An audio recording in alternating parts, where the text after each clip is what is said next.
Atal 25 news म्हाळुंग चौकी irrigation department या इथं एक कॅनॉलचं रुंदीकरण आणि खोलाई याच्याबद्दल आत्ता जी मशीन चालू आहे फॉकलँड त्याच्याबद्दल बोलतोय।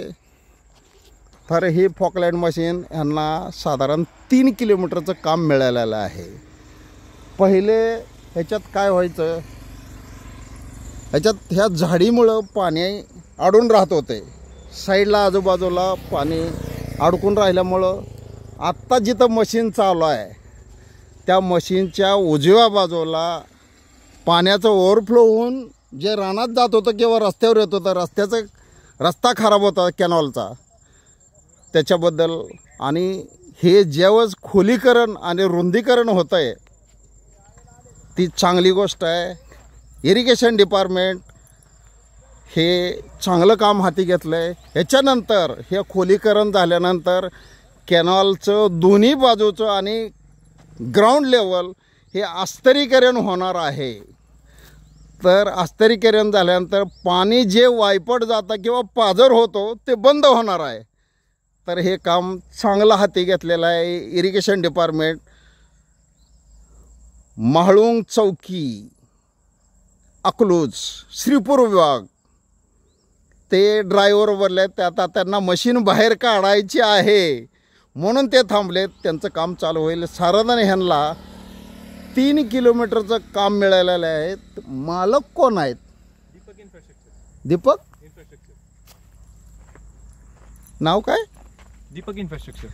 ठीक आहे, बोंडले ऑफिस। हां, त्यांना हे काम मिळालं आहे तर काम चांगलं होईल, त्यात वादच नाही आहे। तर याच्याबद्दल आत्ता हे मशीन बाहेर काढलं जाईल। ह्यांना 3 किलोमीटर पुढचं काम चालू आहे। पुढे एक लाल कलरचा फॉकलँड मशीन चालू आहे। तर रस्ता पुढच्या बाजूला साईड पट्टी जी आहे तेही भरून घेतली जाईल आणि रस्ता कॅनॉलचा तोही चांगला होईल, श्रीपूरला येणार जाणाऱ्याचा रस्ता चांगला होईल। अटल 25 न्यूज विष्णु कुंभार अकलूज।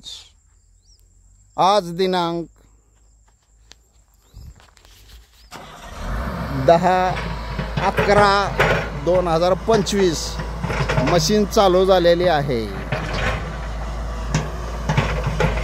आणि त्यांनी त्यांचं काम चालू ठेवलेलं आहे।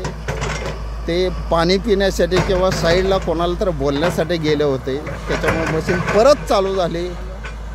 तर इरिगेशन डिपार्टमेंटनं चांगलं लक्ष घातलेलं आहे। राधाकृष्ण विखे पाटील हे आत्ता पाटबंधारे विभागाचे मंत्री आहेत महाराष्ट्र शासनाचे, त्यांचं अभिनंदन केलं पाहिजे। अशाच प्रकारे जर चांगलं काम केलं तर शेतकऱ्यांना वेळेवर आणि जास्तीत जास्त पाण्याचा उपयोग कसा करता येईल हे करता येईल, पाणी पाझरणार नाही अस्तरीकरण झाल्यामुळं। धन्यवाद। म्हाळुंग चौकी ही म्हाळुंग चौकी ह्या उजव्या बाजूला आहे आणि जो आत्ता रोड जातो डांबरीकरण त्या दुसऱ्या बाजूला श्रीपूर कारखाना आहे, पांडुरंग सहकारी साखर कारखाना आहे, त्या उजव्या बाजूला आहे आणि डाव्या बाजूला रस्ता जातो त्या बाजूला अकलूज म्हाळुंग चौकी आहे। रस्त्याची साईड पट्टी पण चांगली केली जाते।